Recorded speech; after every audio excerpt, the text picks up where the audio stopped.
What the heck is going on? Alright, so the patch update, the release notes, they've been out for, by the time this video is up, probably about 3 or 4 days or so, and oh my god, are they a doozy. I think Riot did spectacular with these nerfs and buffs. There are plenty of buffs in there as well. So if you are here for a review of all those buffs, all those nerfs, all the patch notes, you are in the right place. As always, my name is Justin, also known as Shit Just Works, and today we are going over these patch notes, and I have an announcement later on in the video of I'm pretty excited about, to be honest with you. It has to do with me and Roughhouse Plays, who I do my weekly podcast with, Game Wild. So if you guys haven't checked that out, link in the description below. You can find us on iTunes, Stitcher, Google Play, Spotify, all the good stuff. But enough about that. Let's get into all these changes and how they're going to affect the metagame in the weeks to come.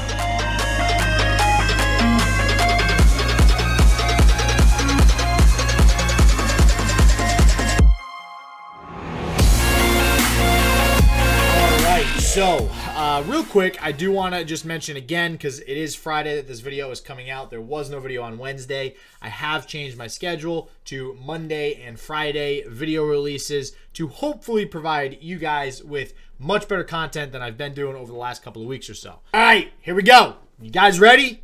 I am souped for all these changes, honestly. So, we're going to start with LUX. They have tweaked LUX quite a few times in the beta already. This is actually the second time that she's gotten, I guess, a buff, because the first time she also got a buff. So Lux has now been buffed twice.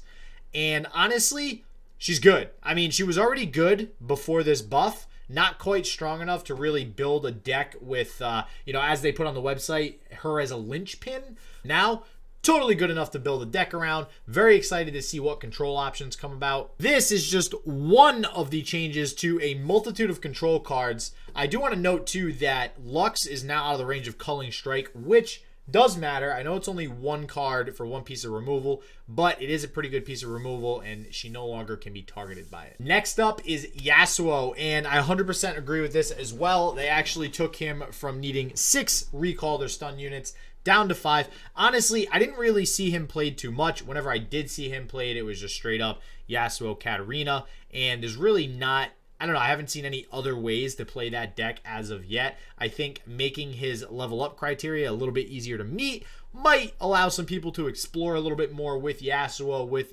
different strategies. So very excited to see what comes of Yasuo decks in the near future. All right, number 3 is back-to-back, and I am so happy. Like, I was going to do a video about what my predictions were going to be with nerfs, and I honestly was going to predict that this was going to go to 6 mana, but in that prediction, I was also going to mention that that might not be enough, and I still think that's the case. So I love that they nerfed this. I think at 5 mana, it was absolute cancer. Everybody was playing it. Any Demacia deck had back-to-backs in it. 3 of, not even a question. And honestly, I still think it's super strong at 6 mana, burst speed, +3/+3 to 2. I mean, that's insane when it really comes down to it. So I think this might need another nerf. I don't think it's ever going to get another nerf, though. I don't know. We'll see. But I do agree with this nerf 100%. This nerf also helps with the whole elusive problem. Elusive decks obviously played the back-to-back as well, and it made the elusive units that much harder to kill. Delaying it a turn will certainly help, and it makes it more of a card for those mid-rangey type decks as opposed to just, spam elusives all game. Arena Battlecaster is another one that I do agree with. I think it's great that Riot is acknowledging and identifying and targeting cards specifically that are underplayed, and then giving them a slight little buff or slight little boost just so that they get played a little bit more. I think that's great. I think that's what a lot of other card games don't do enough of. A lot of other card games are just focused on nerfing to hell everything that breaks the meta, everything that's super strong. So it's good to see that every patch that's come out so far, they've buffed like 2 or 3 cards that are just really, really, really underplayed. Arena Battlecaster, though, unfortunately, there's already a lot of aggro decks that have come since this patch. There's a lot of Piltover and Zon/Noxus decks that are just straight go face. Some of them don't even play champions, and those still do not play Arena Battlecaster. So I think this, I don't know where this is going to find a place. I don't know if it maybe needs some other different kind of buff or a tweak. I don't know, but I'm worried that this card might never actually see much play. we shall see. Crimson Curator was perfect.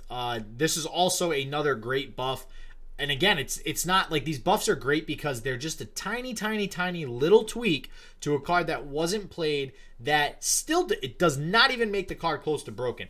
Is it playable? Is it now good to build sort of a strategy around? Certainly. It's not broken. You could still build, a Vladimir deck without Crimson Curator. You don't need the card, but it's now just way more playable. At 3 health, it's a lot less risky to actually deal damage to itself. And not have it get killed to something like drain life or just some sort of targeted damage that kills it before you even get the effect off. I've already played with this card myself in a few Vlad decks. I know there was also a Noxus and Demacia version that was posted by Swim where he drew like all 3 in his first hand and just went off getting mad advantage. I mean, that's exactly what these can do now, is just get a ton of Crimson units and basically duplicate itself too, because you're only going to get 1 of 4 units. So the chance that you get another Crimson Curator is pretty high. So it's definitely now a very fun and playable card. All right, the moment you have all been waiting for.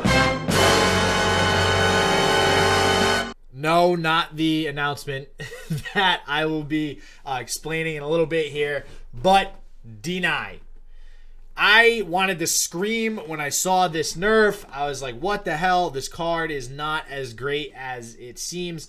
My argument has always been that this does not stop burst spells. And since all the buffs in this game tend to be burst spells, like, back-to-back, stuff like that, it just, a lot of times, is a dead draw, especially against, like, Freljord. They have a lot of burst speed freezes, right? So you can't really use the card against stuff like that.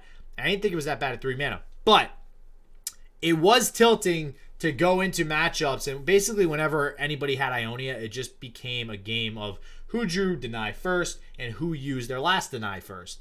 And it would be a Deny war, right? You'd have a Deny of a Deny of a Deny of a Deny off of one spell. It was kind of ridiculous. I think changing it to 4 mana, you can still play 3 Deny in 1 turn technically if it's like late game. But that 1 mana difference, I think, makes a huge difference, mainly because you can't cast it for quote-unquote free. I mean, theoretically, it's not free. Obviously, you're using the spell mana that you saved up from a previous turn. But spell mana is a very integral part of this game. And being able to cast any spell for just your spell mana kind of twists your strategy and twists how your opponent is going to play on any given turn, because they know that you can just bank that mana, use it for next turn. So I think having to invest that 1 mana from, not playing a follower that turn and having to actually use it on a spell makes all the difference. It also makes it risky to just bank the mana for Deny, so that if you do bank that 1 mana and you pass and the opponent passes, now you're burning a mana. So it just makes it a little bit more of a critical decision versus like, whatever, I can just bank 3 spell mana every turn and never have to worry about them playing anything because I can always fall back on this Deny. So I do actually, it's okay. I don't necessarily like it, but it's an okay nerf. We'll see what happens with Deny. I don't think this is going to have a huge effect on Deny, but I think it does make it more control-oriented versus aggro decks just splashing it in there for the sake of splashing it in because they can say no to you. Now, Inspiring Mentor, by far, favorite nerf of this entire patch. Wow. Giving it +1 health, but then reducing the +1 health on the buff side of it. When it hits the field, it buffs +1/+1 to your hand. Making that not buff health, I think, was a great decision. Now, here's the deal, though. I think it was a great decision because of the meta. The meta that we had was all elusive. So you play this thing, you bounce it, back and forth with Navori Conspirator. You use it like 30 times. Now you have all these elusive units that are out of the range of removal spells, and that becomes a problem, and that's why elusives are so big. So that's good that we don't have this now, and we do still have Jeweled Protector, which we'll get into in a second, which they also changed. So that'll still work as an overall strategy. The problem is I don't really know if Inspiring Mentor is even good anymore. It's definitely playable, but like I think the playability in this card is just gonna like it just tanked, right? So we'll see. Like, I'm curious to see if they have the statistics of this was played in 75% of decks, and then 1 month later it's played in like 2% of decks. So I think that's going to happen with this card, but I do think that this particular metagame did need this nerf. Jeweled Protector, on the other hand, so because of Inspiring Mentor, this basically got the, hey, we'll give you guys a little treat here on the side just to make up for how much we just shit on Inspiring Mentor. Jeweled Protector is now getting a slight buff. It gets 1 health, 1 life, and I mean, that's good, right? I mean, you're investing a lot of mana to play it in the first place. So now you're getting 7/7 worth of stats for 5 mana, which I do 100% think is worth it. So when you look at something like Laurent Bladekeeper alongside this, Laurent Bladekeeper, you pay 4 and get 4/4s worth of stats. So I do think that Jewel Protector is a little top heavy in comparison to that. I mean, I don't know how big of a jump 4 to 5 mana really is. So I don't know. I feel like it should be, if they're gonna increase it to 4/4 stats, I feel like it should still give +2 to the hand. I don't know, but then again, Laurent Bladekeeper also buffs on the field versus in the hand, so you can make that argument as well. Either way, I don't think this really like breaks anything, so I do like this buff. My third favorite nerf here is Kinku. This was another one that if I had released that stinking, prediction video, totally called this. All right, so there's 2 things that I wanted to do with this. It was either or. It was either reduce it to 2/2, keep it at 4 cost, which is what they did, or buff it to like 5 cost. Actually, kind of a slight buff, which would have been like change it to 5 cost, which is a nerf, but then maybe buff it to a 3/3 instead of a 2/3. So that was my other option to that, just to sort of make it a little bit, more late game.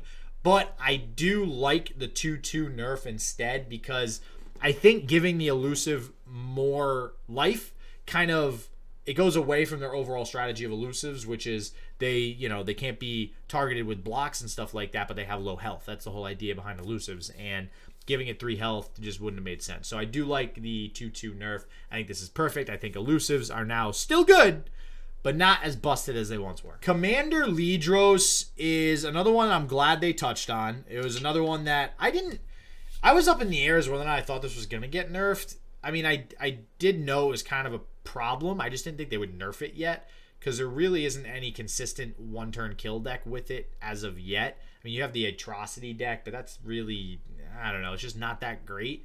I do think eventually, like, if another set comes out, something's gonna break this card. Like, this card, if there's ever a ban list, this will probably get banned. If something does work with it with an OTK, it's gonna probably be nerfed to be even more of a mana cost. I don't know. I don't like this card where it's at right now. I do like the nerfs that they did. I think that now not being able to kill your opponent if they're at 1 health, I don't think this card should ever be able to just kill your opponent by playing it. So I do like that, and I like the increase in cost. But I don't think they really did much to the card. Like, it was already a late game card, and I don't think many people were actually using it to end late game anyways when people are at 1 health. So we'll see how this goes, but I'm very, very certain that this card will be broken with some other released card that happens in the future. Raza, I'm super disappointed in. This was like, they didn't even do anything to this card. They increased the cost by 1, but it's already a late game removal card. I don't really think that's going to do much. I mean, sure, yeah, it's a nerf. I mean, it costs 1 more, but I don't know. I just don't like this. I still think it's a busted card. I think if they were just going to change the mana cost, I think they should have made it cost 2 more mana, to be honest. So I don't think this will really change Raza much, but we'll see what happens with this. I expect this to probably get another nerf in the future. Scuttlegeist, I also like this buff. I honestly think, I mean, I'm not crazy about this buff, but I'm okay with it. I honestly think they did it because they couldn't think of another way to buff this card. Like, it probably wasn't played that much. It links kind of Fearsome and the self-sacrifice strategies of Shadow Isles together, but I don't think they could think of some other way to buff it. Like, if they increase the attack, it'd probably be, too strong. If they decrease the cost, it'd probably be too strong. So there's probably all these things they went through and they landed on Fearsome. So, I mean, that's good. It's still a huge buff to the card, but I don't think it's really going to change much. Tortured Prodigy is another one that I don't really agree with. I don't think it's going to do much. They increase the attack, which doesn't really go with the strategy of the card. When I read Tortured Prodigy, and from the decks that I've played with it, I see combo potential. And like, one of them was specifically another Ezreal OTK deck. It was the Ezreal Shadow Isles version of the OTK deck, and that's the use you're getting on a card. Like, I didn't care about really attacking with it. Sure, the one extra attack would help, maybe increase the playability a little bit, maybe increase the how often the card's played, but I don't think the card needed a buff. I don't think this buff makes sense for the card, so I kind of disagree with it. Wraithcaller is my second favorite nerf of this entire patch, and I think this is Riot's experience showing with releasing patches and making minor tweaks to games to make sure they're as balanced as possible. People are always going to argue that a game's not balanced. People are always going to complain. But honestly, Fearsome was a huge... Elusive and Fearsome were huge problems. Elusive definitely got more nerfs, but the changes they made to all of them were so minor. Like, no cards died. No cards became absolute trash. Wraithcaller, as an example, this is perfect. I mean, you're still summoning a Fearsome unit. You're still summoning an additional unit, first and foremost. So you're gaining extra tempo there and card advantage. And you still have the whole synergy with the Wraithcallers, summoning other Wraiths that buff themselves. So I think this is great. I think that at 4 attack, it's already strong enough. Like, if it connects once, that's still pretty aggressive in terms of, rushing down your opponent with Fearsomes and stuff like that. And now it just gives them a chance to block it, and it puts other decks on par with that Fearsome strategy that everybody was seeming to grasp at. So, in summary, all in all, I think that this was a great patch. I think that, I've already kind of seen some of the decks that have been played in the few days after. They're already drastically different, and it's funny because Fearsome and Elusives get targeted. Those were definitely more aggro-y decks. You could argue they're kind of in between aggro and mid-range, but now there's already a more aggro-heavy deck that has come out that is completely just go to the face, and that's Piltover and Zaun and Noxus, basically using all of the followers that have the effects that trigger, that say deal 1 to Nexus or deal 2 to Nexus, and everything else just goes face. So I love the different decks that have come out already from these changes. I think thus far it's a great patch update. I think they made perfect changes for Elusives, for Fearsome. I am disappointed with some of the larger cards like Lidros and Raza. So, we'll see what happens with Shadow Isles, because I still think Shadow Isles is a tad bit overpowered. So, anyways, all right, we had an announcement. That announcement is PAX East is next weekend. I will be in attendance. I will be in attendance with Rough House Plays, also known as Joe, my partner in crime for my podcast. So again, link to my podcast is below if you want to go ahead and check it out. It's called Game Wild. We talk about all things video games and some stuff not video games sometimes that make no sense. But it's a fun time. We always have a fun time. We're always laughing. So we're happy to have you along if you want to give it a listen. And definitely, obviously, rate us 5 stars if you like what you hear. With that said, if you enjoyed this video, don't forget to smash the like button on the YouTube video. In addition to the podcast, you can check out the podcast and subscribe if you haven't already. But as always, I hope you enjoyed this video. I hope that everybody's enjoying Legends of Runeterra as much as I am, and you are getting that gameplay time in to get those weekly vaults up to level 13. So that is it. Everybody stay positive, and